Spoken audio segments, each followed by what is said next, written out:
मंडलाकारं व्याप्तं येन चराचरं तत्पदं दर्शितं येन तस्मै श्री गुरुवे नमः। तस्मै श्री गुरुवे नमः।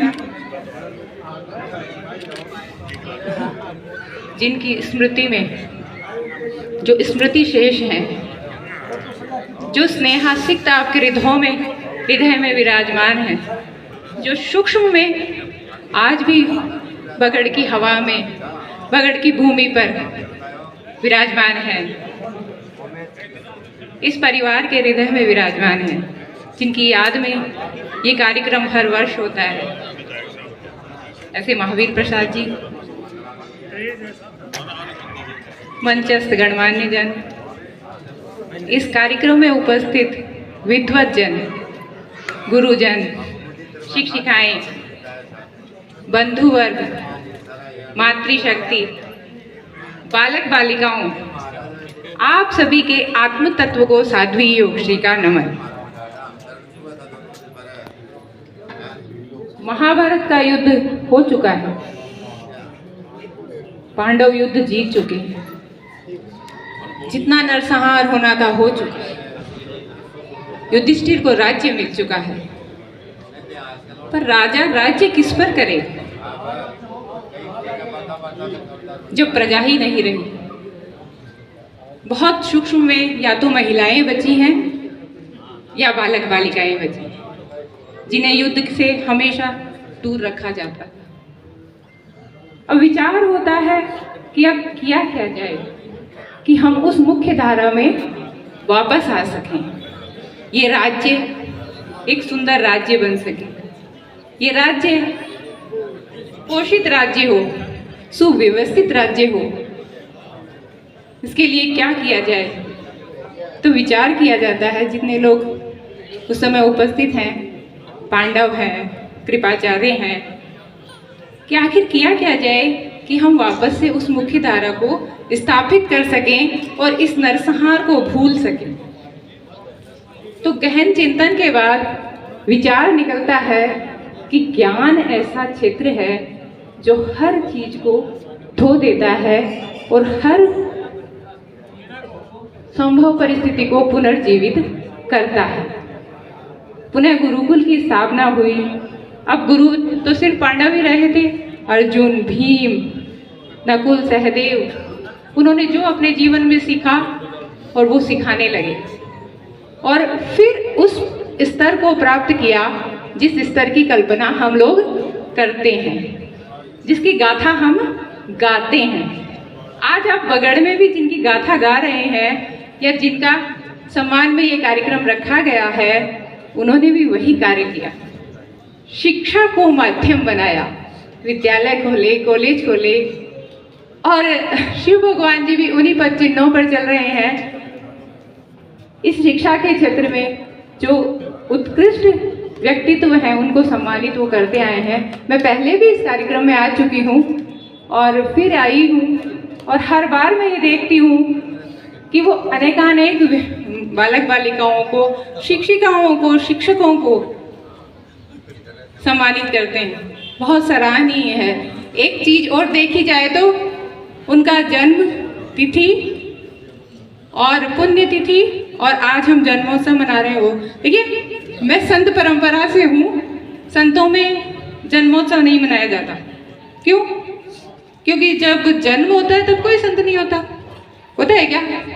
आपके घर में कोई बच्चा पैदा होता है या कोई बालिका पैदा होती है तो आप उसे प्रणाम करते हैं कि भाई ये संत होंगे या ऐसा कुछ होगा, भविष्य की कल्पना करके नहीं करते। लेकिन वो अपने जीवन में संत बनते हैं,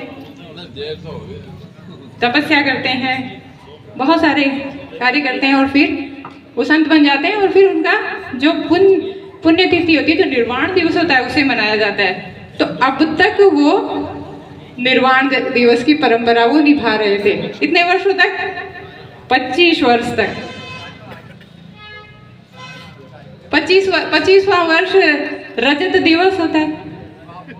रजत आप वो सिल्वर जुबली के रूप में मनाते हैं। तो 25 वर्ष तो हो गए और शताब्दी वर्ष उनके जन्मोत्सव का हो गया। तो दोनों योगी कितना सुंदर संयोग बना है कि उनकी, अगर हम 22 तारीख को ये मनाते तो शायद 25वां मना रहे होते, और आज जन्मोत्सव मना रहे हैं तो 100वीं शताब्दी वर्ष मना रहे हैं। कितना शुभ संयोग है, ये विचारणीय है। और इन्होंने मुझे फोन पे कहा, दीदी अब के बार हम शताब्दी वर्ष मनाना चाहते हैं। तो मैंने पूछा शताब्दी वर्ष कैसे? तो उन्होंने कहा जन्मोत्सव का शताब्दी वर्ष है। तो मैंने कहा हाँ भी यही मनाइए।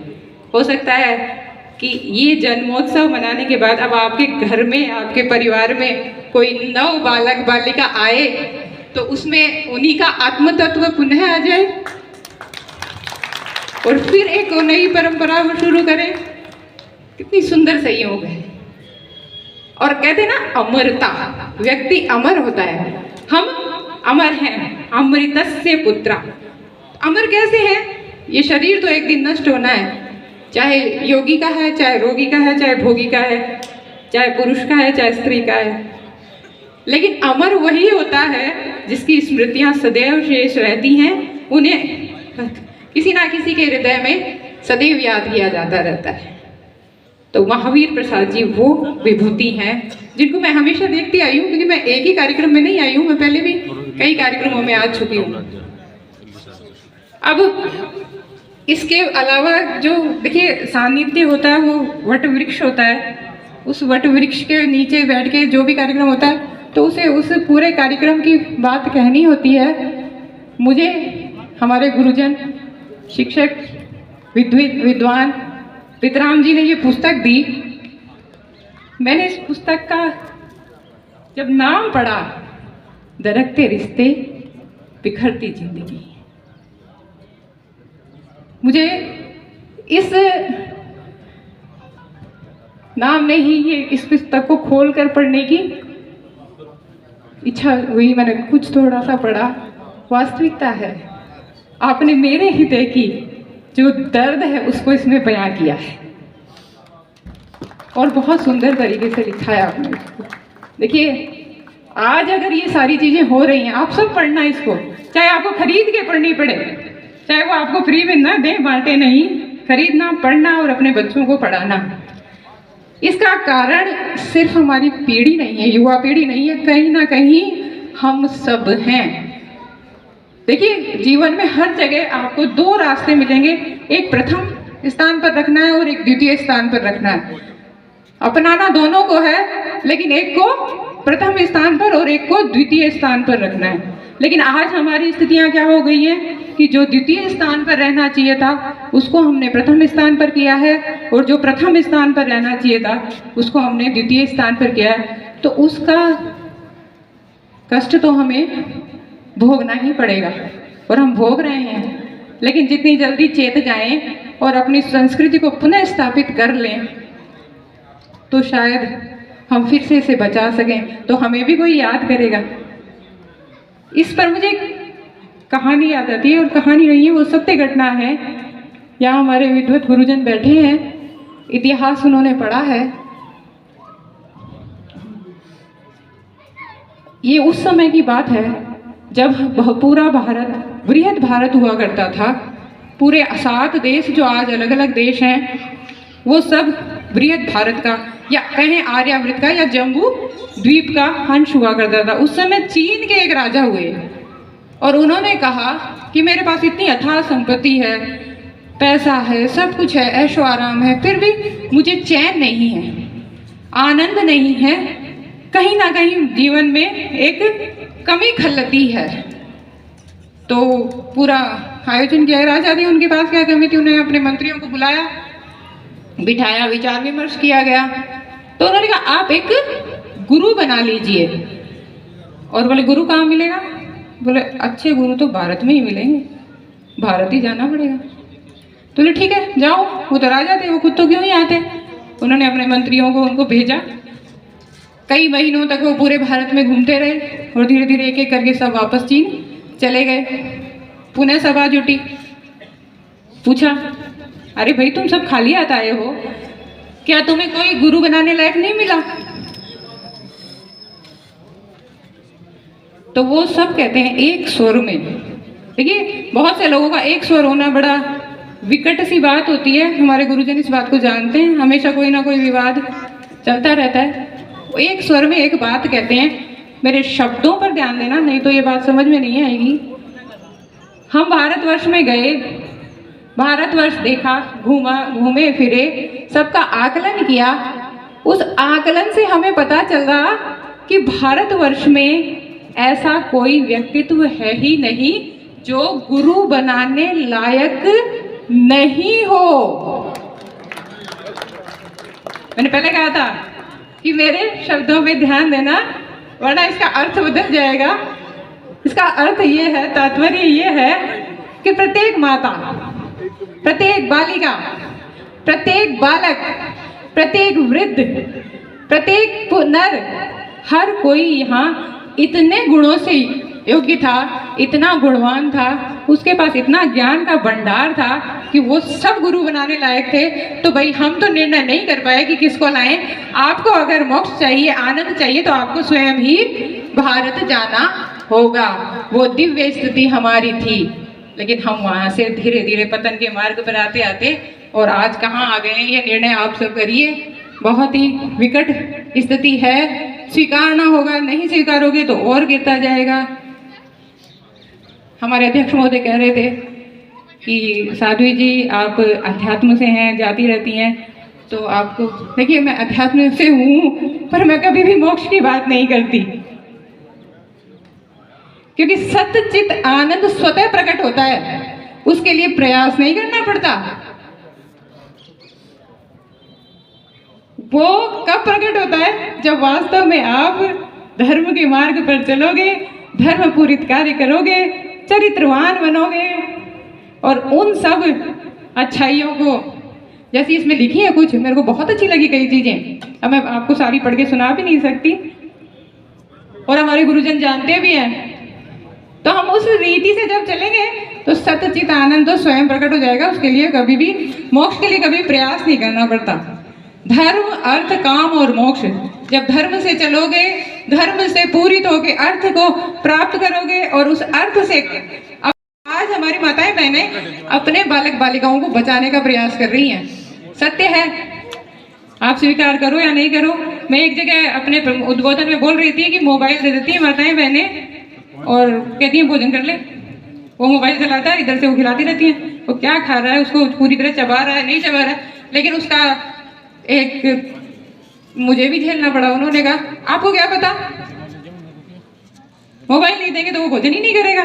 मैंने सही बात है, मैंने थोड़ी बच्चे पाले हैं, बच्चे तो तुमने ही पाले हैं, तुमने ही पालने हैं, तो तुम्ही को सीखना होगा। तो वास्तविकता है, अगर आज आप गलत करोगे तो आपको कल परिणाम गलत मिलना ही है। ये टेक्नोलॉजी है, इसका उपयोग चाहे सदुपयोग कर लो चाहे दुरुपयोग कर लो। मेरा तो विषय ही, जो मेरी थीसिस है उसका विषय ही है पिंड स्थिति। ये शरीर कैसे सिद्ध हो, इस शरीर में ही सब कुछ कैसे उत्पन्न हो, स्वास्थ्य कैसे मिले, धर्म कैसे मिले, अर्थ कैसे मिले, चरित्र कैसे मिले। वो जब तक हम इस शरीर को शुद्ध नहीं करेंगे, इसको स्वस्थ नहीं करेंगे, तब तक कुछ नहीं मिलेगा। और हम कामना तो करते हैं अमृत की, अमरता की, और पीते क्या है, विष। अभी मैं जिस मंदिर में, लक्ष्मी नारायण जी का मंदिर है, जब यहाँ सब लोग नहीं आए थे तो मैं 3 बजे पहुँच चुकी थी, तो मुझे वहाँ बिठाया। तो वहाँ वो जो पुजारी जी की धर्मपत्नी है, उनसे मेरी चर्चा चल रही थी। तो उन्होंने पूछा आप चाय पी लो, मैंने चाय नहीं पीती। आप कॉफ़ी पी लो, मैंने कॉफ़ी भी नहीं पीती। तो आप दूध तो पीते होंगे, मैं दूध भी नहीं पीती। क्यों? क्योंकि दूध तो थैली वाला मिलता है, वो तो केमिकल है। नहीं, मैं आपको गाय का, गौशाला का दूध पिलाऊंगी। मैंने हाँ तब मैं पी लूंगी। फिर मैंने बोला मजबूरी है कि पी रहे हैं। अरे तो भाई जहर क्यों पी रहे हो, ऐसी क्या मजबूरी है कि उस जहर को पीना पड़े? नहीं मिल रहा तो पियो ही मत। तो ये चीजें विचार करनी पड़ेंगी। देखिए बहुत कुछ है कहने को और बहुत लंबा विषय हो जाता है, लेकिन विचार तो हमें करना ही होगा। अगर अच्छा जीवन चाहिए तो विचार करिए। विचार सबसे अधिक आवश्यक है, और फिर विचार के बाद क्रियान्वित करना आवश्यक है। गुरुजन कहते हैं कि ज्ञानम भारम बिना क्रियाम। ज्ञान भार स्वरूप है, अगर आपने उसको क्रियान्वित नहीं किया। तो यही मेरी शुभकामना है कि हमारे बालक बालिकाएं जो भी ज्ञान प्राप्त करें, उसे अपनी क्रिया में रखें, उसे अपने अनुभव में लाएं, और फिर उस दिव्य जीवन का अनुभव करें। यही मंगल कामना है, यही शुभकामना है। ओम शांति प्रेम आनंद।